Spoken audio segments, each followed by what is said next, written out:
Palavra da Verdade, com Hernandes Dias Lopes. Irmãos amados, vamos então abrir a Palavra de Deus no Evangelho de Cristo, conforme o relato de Mateus capítulo 3.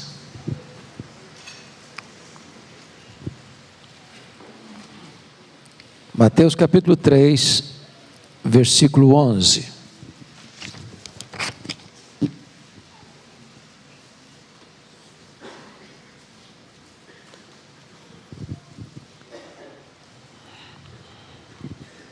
Eu convido toda a igreja para ler comigo esse verso. Vamos juntos? Eu vos batizo com água para arrependimento, mas aquele que vem depois de mim é mais poderoso do que eu, cujas sandálias não sou digno de levar. Ele vos batizará com o Espírito Santo e com fogo. Amém. Eu quero falar hoje, nesta manhã, sobre batismo com fogo. Dr. Edwin Orr, uma das maiores autoridades no mundo sobre a questão do avivamento, esteve no Brasil, percorrendo a nação brasileira, pregando sobre avivamento no centenário da Igreja Presbiteriana do Brasil. E certa feita, ele estava numa cruzada, em praça pública, muita gente ali reunida, e ele fez algo inusitado e muito estranho. Ele chamou 2 pastores ao palanque onde estava preparado para ele pregar. 2 pastores, um aspersionista, que batizava por aspersão, e outro pastor imersionista, que batizava por imersão. E diante da multidão, ele perguntou para os 2: qual de vocês usa mais água no batismo? Foi uma pergunta constrangedora, diríamos nós inoportuna. Mas antes que o constrangimento se instalasse, ele disse: não importa a quantidade de água que você usa no batismo, a língua continua seca. É preciso o batismo com fogo, porque o fogo queima por dentro. Meus amados, este texto que nós acabamos de ler não tem consenso pleno em todo o universo evangélico. Alguns estudiosos pensam que João Batista está tratando aqui de 2 tipos de batismos diferentes e opostos, um de graça e outro de juízo. Entretanto, nós não entendemos assim. Entendemos que batismo com o Espírito e batismo com fogo são análogos e complementares. Notem vocês que o texto diz: ele vos batizará. Quem batiza é Jesus. Ele vos batizará com o Espírito e com fogo. Portanto, aqueles que estão recebendo o batismo, e ele está se referindo àquela multidão que está ali, que haveria de crer, as mesmas pessoas receberiam ambos os batismos. Ele vos batizará com o Espírito Santo e com fogo. Portanto, a mesma pessoa recebe ambos. Então são análogos e complementares. Mas ainda mais, vocês podem perceber que a expressão que está lá no grego e aqui na língua portuguesa, ele vos batizará com o Espírito Santo e com fogo, e não ou com fogo, porque se fosse oposto e contraditório, não faria sentido estar escrito isto. Ele vos batizará não com o Espírito ou com fogo, mas ele vos batizará com o Espírito e com fogo. Pensa desta maneira, que são análogos e complementares, João Calvino, o grande reformador do século XVI. Da mesma forma pensa Robertson, também pensa igualmente J. Carson, William Hendrickson, Matthew Henry, R.C. Sproul, John Stott, Mark Lloyd Jones E o missionário pioneiro da Igreja Presbiteriana do Brasil, Ashbel Green Simonton, que no seu diário, termina o diário pedindo a Deus um batismo de fogo. Vale destacar, meus amados irmãos, que Deus se revelou ao seu povo usando a figura do fogo. Por exemplo, ele apareceu a Moisés numa sarça que ardia e não se consumia no Sinai. Deus guiava o seu povo pelo deserto à noite por uma coluna de fogo. Deus desceu sobre o Sinai em fogo. O aspecto da glória do Senhor era como fogo. O Senhor respondeu a Elias lá no Carmelo com fogo. Desceu fogo do céu quando Salomão consagrou o templo de Jerusalém. Isaías orou para que Deus descesse e se manifestasse como quando o fogo inflama os gravetos. A Bíblia diz que Deus é um muro de fogo ao redor do seu povo. Deus faz dos seus ministros labaredas de fogo. A Bíblia diz que o nosso Deus é fogo, que o seu trono é fogo, que a sua palavra é fogo, que Jesus batiza com fogo, e o Espírito Santo desceu no Pentecostes, línguas como de fogo, pousando uma sobre cada um deles. Então, à luz desta analogia, eu gostaria de pegar este símbolo do Espírito, que o fogo é símbolo do Espírito, para tirar aqui 4 analogias para o nosso enlevo nesta noite. Em primeiro lugar, o fogo ilumina. Você vê em João 8,12, Jesus dizendo: eu sou a luz do mundo, quem me segue não andará em trevas. Aquele que é batizado com fogo não anda em trevas.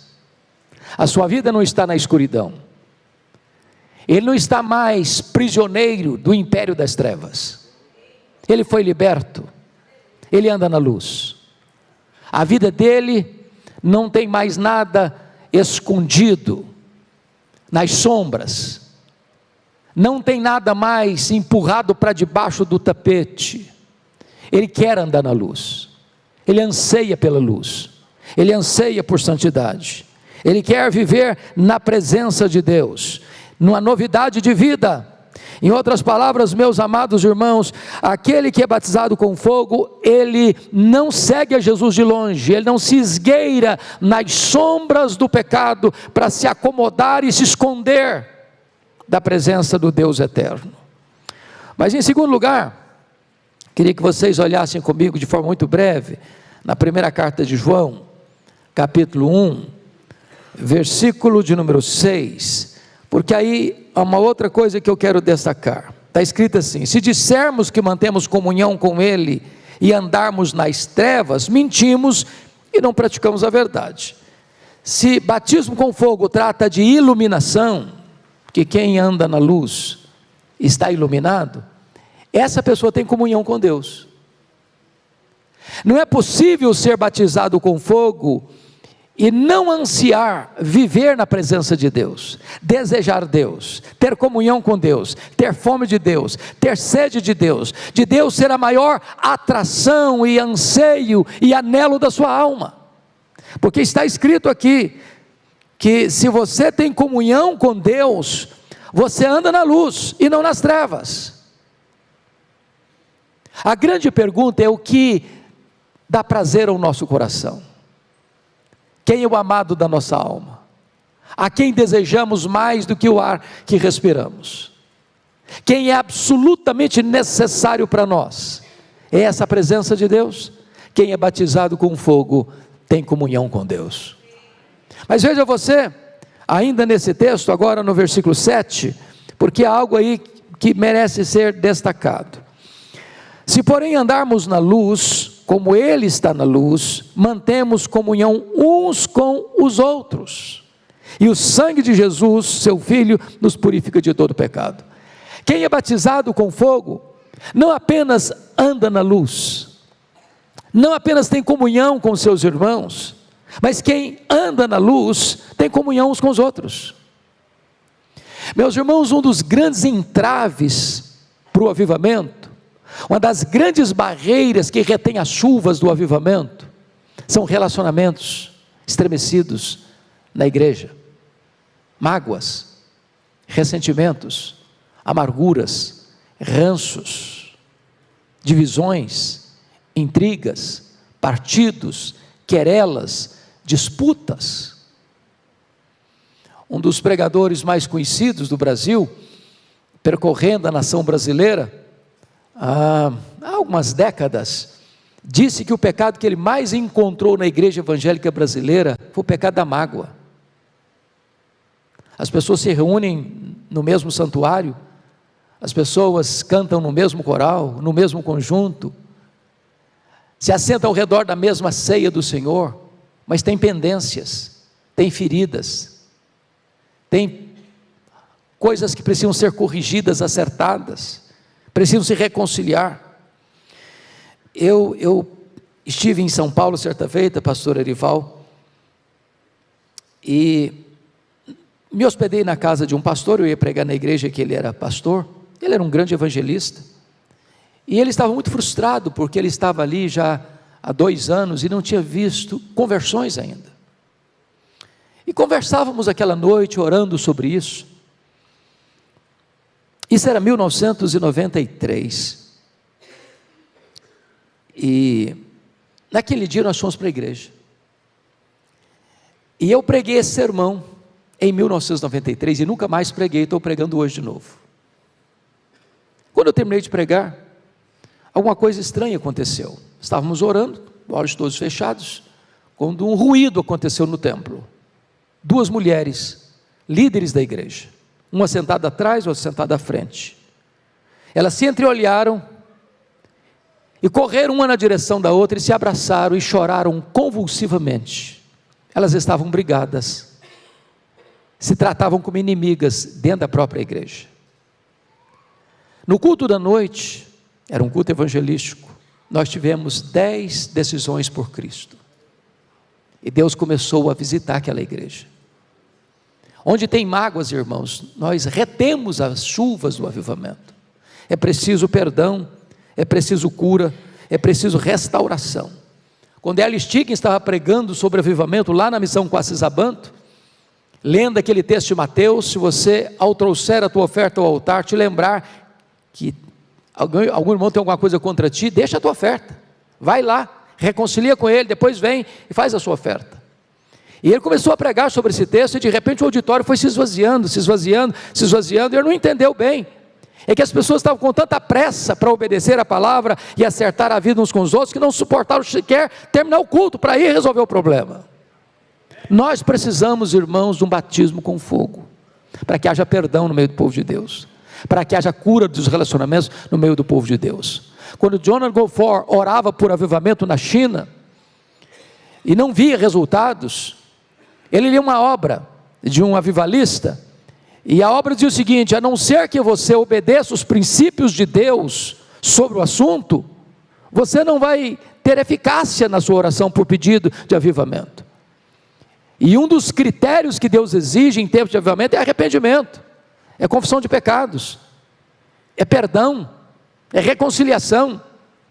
E então Deus revelou, mostrou para ele o seguinte: que tinha uma pessoa que falava muito mal dele, e ele estava muito chateado, muito magoado, muito ferido com essa pessoa. E o Espírito de Deus o constrangiu a ir lá, pedir perdão, confessar, resolver o problema, se reconciliar.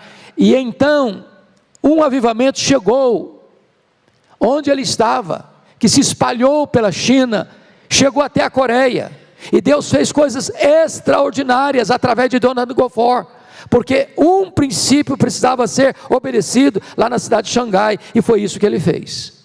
Se nós queremos um avivamento, irmãos, precisamos deste batismo de fogo, que nos faz andar na luz, ter comunhão com Deus, ter comunhão uns com os outros. Mas me permita pegar o símbolo do fogo e pensar numa outra ideia. O fogo não só ilumina, o fogo purifica. Fogo purifica. E quando você olha, às vezes a sua vida, a minha vida, a nossa vida, pode estar parecendo muito mais um poço de Isaac. Isaac cavava os poços, ali tinha água boa, mas vinham os filisteus e entupiam esses poços, jogavam entulho nesses poços, e a água não jorrava. Às vezes, meus amados irmãos, há pecados na nossa vida, enraizados, sedimentados, escondidos, ou aqueles que nós já nem sentimos mais nenhuma culpa, já passou a ser coisa normal, natural. Em tempos de avivamento, amados, coisas corriqueiras, coisas que parecia que passava batido, começa a incomodar, e então tem aquilo que nós chamaríamos de agonia do arrependimento, e as pessoas começam a trazer isso à tona, o Espírito de Deus começa a lembrar coisas que você fazia e achava que não tinha nada a ver, e de repente aquilo começa a incomodar, e vem então um tempo de quebrantamento, de choro pelo pecado, de confissão de pecado e de restauração. Se os entulhos dos filisteus estiverem na nossa vida, os rios de água viva que promete a palavra de Deus, não haverão de fluir. Eu li certa feita de um querido irmão que foi se hospedar numa cidade aqui do interior de Minas, uma cidade bucólica, bonita, Campo Verde, e quando chegou na vilazinha, cidadezinha, faltou água, e foi um pânico, porque faltou água um dia, 2 dias, e as pessoas começaram a ficar desesperadas. Quando foram verificar, tinha um rato encalhado no tubo que levava a água para a caixa central. Um rato encalhado, rato morto encalhado.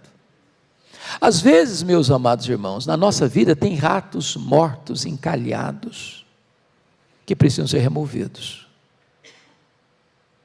Você e Deus sabem do que eu estou falando. Você sabe o que precisa ser mudado.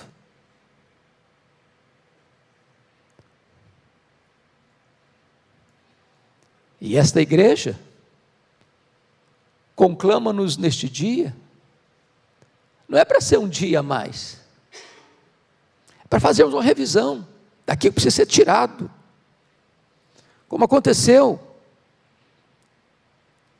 lá com Jacó. Deus disse: olha, Jacó, você vai subir para Betel, eu vou te dar uma chance. Ele estava numa situação dramática, a ponto de a família dele sofrer uma chacina, e Deus disse: só para Betel, mas você vai largar os ídolos para trás, você vai tirar as roupas sujas e largá-las, você vai limpar as suas mãos. É preciso purificação, queridos.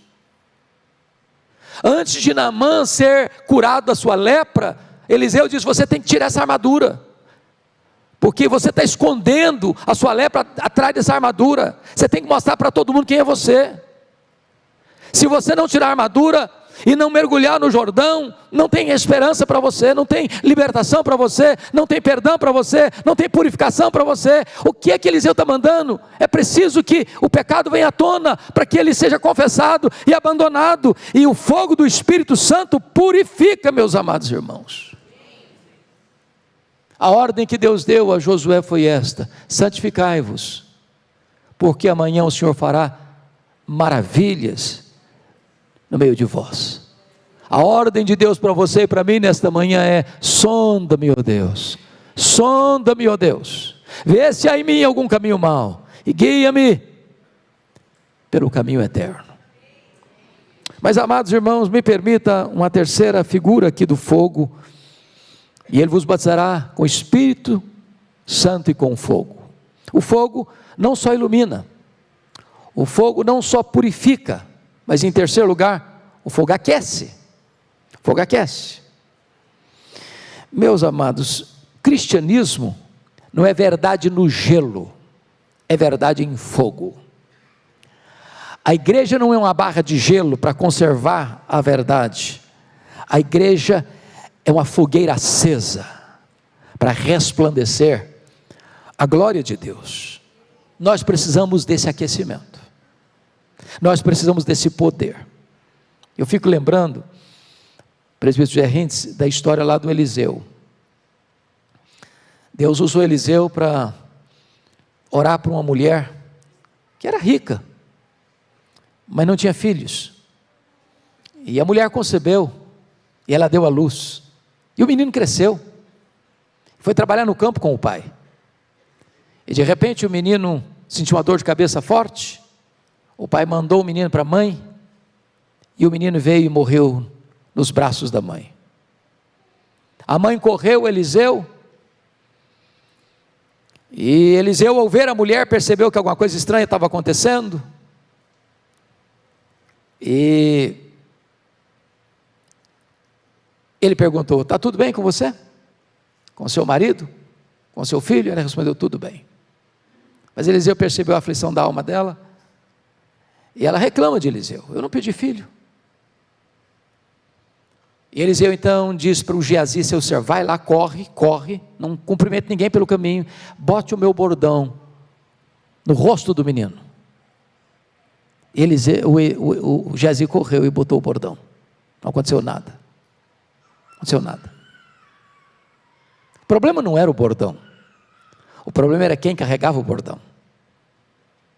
Então Eliseu foi, se lançou sobre o menino, e orou, e clamou, e o menino teve a sua carne aquecida, e ele não contentou-se com isso, ele continuou clamando a Deus em oração, e o menino ressuscitou. Se nós quisermos ver os meninos mortos ressuscitando, mortos espiritualmente, nós precisamos desse calor do Espírito Santo, desse fogo do Espírito Santo, dessa virtude do Espírito Santo de Deus. Eu fico olhando a história do Elias. Elias foi aquele homem que orava e os céus se fechavam. Elias orava e o menino morto ressuscita. Elias orava e o fogo descia. Elias orava e as chuvas torrenciais caíam. E então a viúva de Sarepta disse acerca dele: agora eu sei que tu és homem de Deus, e que a palavra do Senhor na tua boca é verdade. Oh, amados irmãos, às vezes nós proferimos a palavra de Deus, mas não há virtude, mas não há poder. Nós precisamos desse poder, porque uma coisa é proferir a palavra de Deus, outra coisa é ser boca de Deus. Jeremias 15:19 diz assim: se tu te arrependeres, eu te farei voltar e estarás na minha presença, se apartares o precioso do vil, serás a minha boca. Precisamos dessa unção, queridos, porque quando abrirmos a boca, flua a palavra de Deus com grande graça e poder. É por isso que o nosso irmão Mark Lloyd Jones vai dizer que pregação é lógica em fogo, que brota de um homem que está em fogo. É por isso que John Wesley dizia para os seus alunos: meus filhos, ponha fogo no seu sermão, ou ponha o seu sermão no fogo. É por isso que Dwight Lyman Moody, quando perguntado como é que começa um processo de busca de avivamento na igreja, ele respondeu: acenda uma fogueira no púlpito. Porque se o pregador for lenha seca pegar fogo, até lenha verde vai começar a arder. Nós precisamos desse fogo, queridos. Nós precisamos desse revestimento do fogo do Espírito Santo de Deus. O pedido de profeta Isaías, lá no capítulo 64 do seu livro é: ó, se fendesses os céus e descesses, para inflamar, como o fogo inflama os gravetos. Nós não estamos falando, irmãos, de fogo estranho, de fogo fátuo. Não estamos falando de esquisitices. Não estamos falando de novidades no mercado da fé. Não estamos falando de sincretismo religioso. Nós não estamos falando de fogo plástico que o homem fabrica, que tem cor, mas não tem calor. Nós estamos falando de uma obra genuína do Espírito Santo, que é dada pelo Senhor Jesus. É Jesus quem batiza com o Espírito Santo e com fogo. É Ele quem derrama o seu Espírito sobre a igreja. É Ele que é o amado noivo da igreja. Ele que ama a igreja mais do que você e a mim. É Ele quem está mais interessado em reavivar a sua igreja. Mas eu quero concluir trazendo a última imagem do fogo. Primeiro, o fogo ilumina.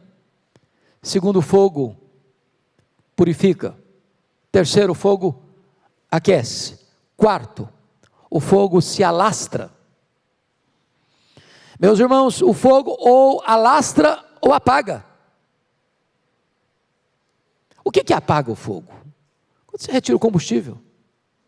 Eu fui criado na roça, e um dos cuidados que sempre meu pai teve com o seu sítio, é na época de seca, fazer acero do lado da cerca. Eu sei que quem nasceu na cidade não sabe o que é isso. O que é o seguinte: você tem a cerca com os mourões, com arame no meio, para o gado não passar de um lugar para o outro, não invadir a propriedade alheia. Então você limpa alguns metros, tirando todo o mato, todo o capim seco, qualquer coisa. Então o fogo vem de lá para cá com toda a fúria. Quando chega aqui perto da cerca, tem um acero, ele não vai entrar, ele não vai passar.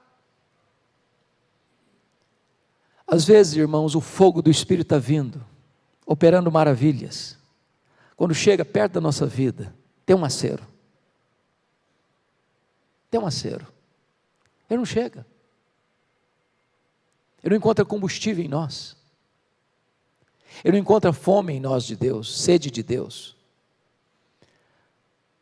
Pastor Hélio Stig disse uma coisa que marcou muito a minha vida um dia. Ele disse assim: às vezes o Espírito Santo está procurando uma igreja para trazer um avivamento.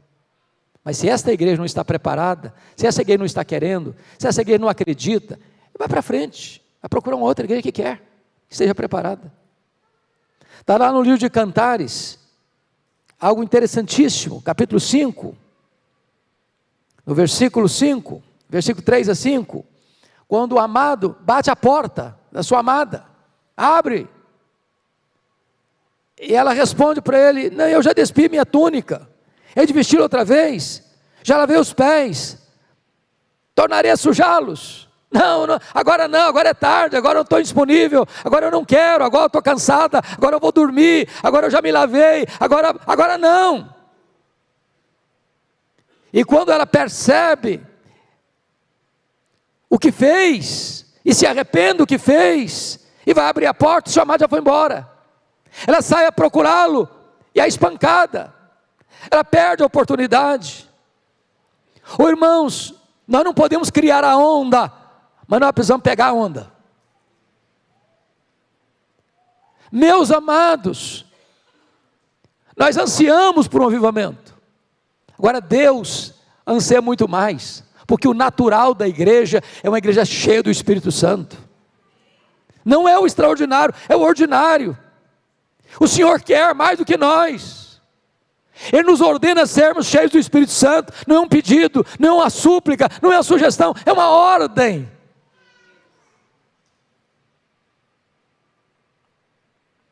Eu pergunto a você: o que espalha o fogo?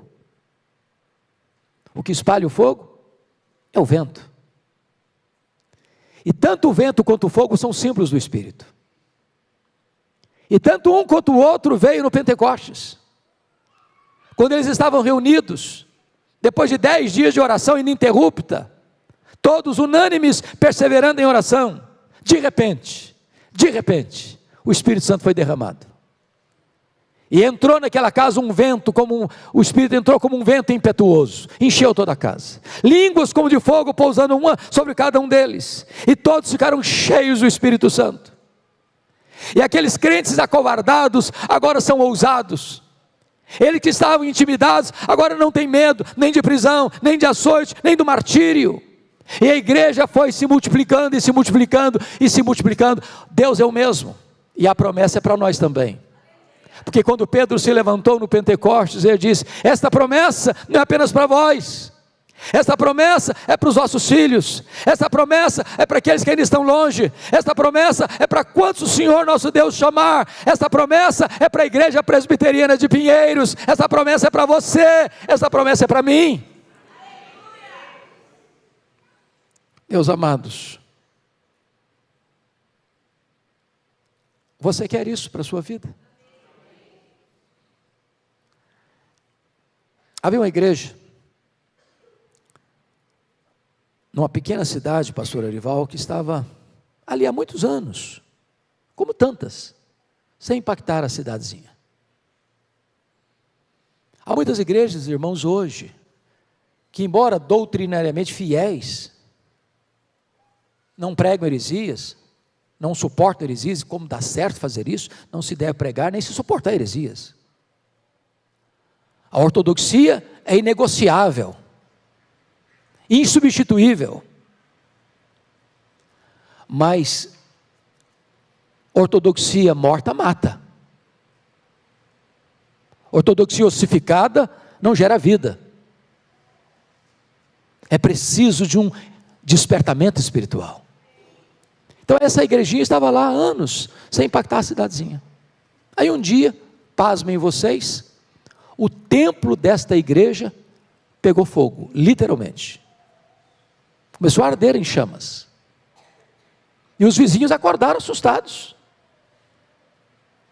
E cada um se mobilizou para apagar o fogo. E de repente um vizinho da igreja, que morava do lado da igreja, era ateu, nunca entrou na igreja. Ele também nunca foi convidado. E o vizinho também pegou baldes e está lá, jogando baldes d'água para apagar o fogo, o incêndio. A zeladora da igreja, ao olhá-lo e reconhecê-lo, disse: mas o senhor aqui, é a primeira vez que eu vejo o senhor na nossa igreja. Ele respondeu: mas também é a primeira vez que essa igreja pega fogo.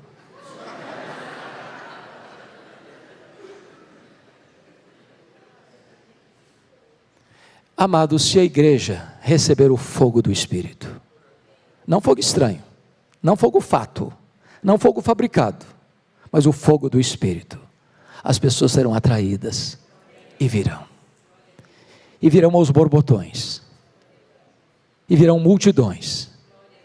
Foi assim no passado, pode ser assim no presente. A nossa oração, com todo o ardor da nossa alma, é: faz de novo, Senhor, faz de novo, faz de novo. Eu quero orar com vocês e por vocês. Feche os seus olhos, por gentileza, e vamos orar.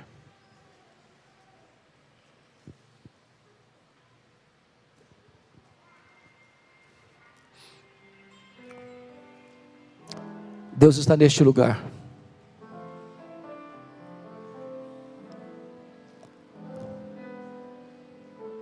E Deus pode tratar com você, pessoalmente com você, nesta manhã.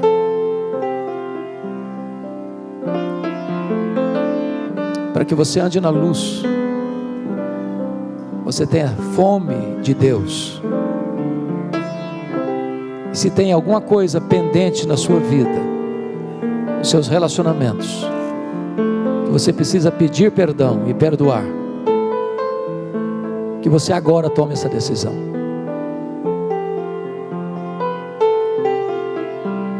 Se tem coisas na sua vida que precisam ser tratadas, confessadas, abandonadas, pecados, hábitos, vícios,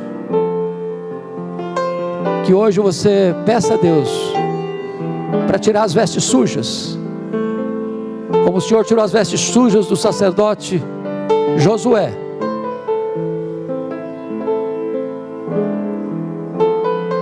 Se o seu coração hoje está morno, apático, talvez frio,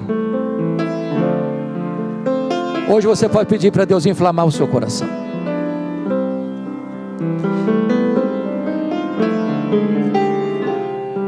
Se o fogo que está em você está quase apagando, e não tem se alastrado para alcançar a sua família, seus vizinhos, seus parentes, seus amigos, seus colegas de trabalho, você pode hoje pedir: Deus, faça de mim uma labareda, Senhor, sopra as cinzas, Senhor, acenda as brasas.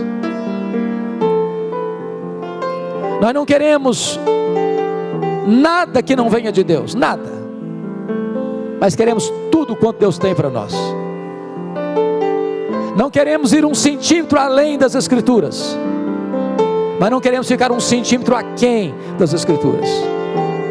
Tudo que Deus tem para a Igreja Presbiteriana de Pinheiros, para você, para mim, nós queremos, nós desejamos ardentemente. Senhor, aqui está a tua igreja, aqui está o teu povo. Um dia tão emblemático na história desta igreja.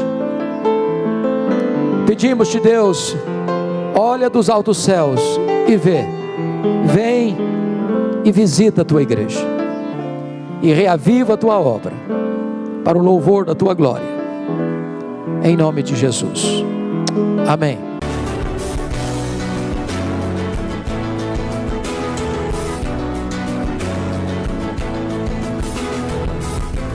Palavra da Verdade, com Hernandes Dias Lopes.